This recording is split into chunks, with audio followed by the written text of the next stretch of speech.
नाशिक, पुणे आणि नगर भागातील बिबट्यांच्या वाढत्या हल्ल्याच्या पार्श्वभूमीवर वनमंत्री गणेश नाईक यांनी पुण्यामध्ये बैठक घेतली। या बैठकीनंतर गणेश नाईक यांनी सुचवलेला फंडा सध्या चर्चेचा विषय बनतोय।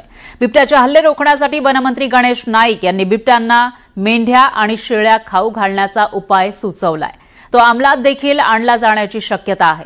तर दुसरीकडे लवकरच बिबट्यांची नसबंदी केली जाणार असल्याचंही त्यांनी सांगितलंय। एखाद्या दुर्दैवाने एखाद्या माणसाचा मृत्यू झाला तर तत्काल 10 लाख रुपयाचा चेक वन विभाग देतं आणि नंतर त्याचा वारसदार पक्का झाल्यानंतर 15 लाख देतं, म्हणजे 25 लाख झाले। माझं म्हणणं असं की आता एखाद्या परिसरामध्ये उद्याला 50 लाख रुपये दिले जे की शेळ्या मेंढ्यांकरता, दोनच लोकांचा जीव गेल्याचं रक्कम तिथे देणं आणि जर अशा प्रकारच्या शेळ्या सोडल्या आणि शून्य मानवावरचा हल्ला झाला तर त्याच्यामध्ये निश्चितपणे आपल्याला आनंद वाटणार। सरकारच्या वन्यजीव विभागामधून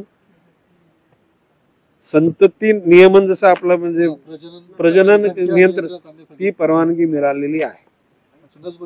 हो, नसबंदीची परवानगी मिळालेली आहे। त्याने जी संख्या दिलेली आहे फक्त या जुन्नर विभागाकरता दिली, ती सरसगट ज्या ज्या ठिकाणी अशा प्रकारचा प्रादुर्भाव होईल त्या ठिकाणी द्यावी अशा प्रकारची मागणी आम्ही करणार आहोत।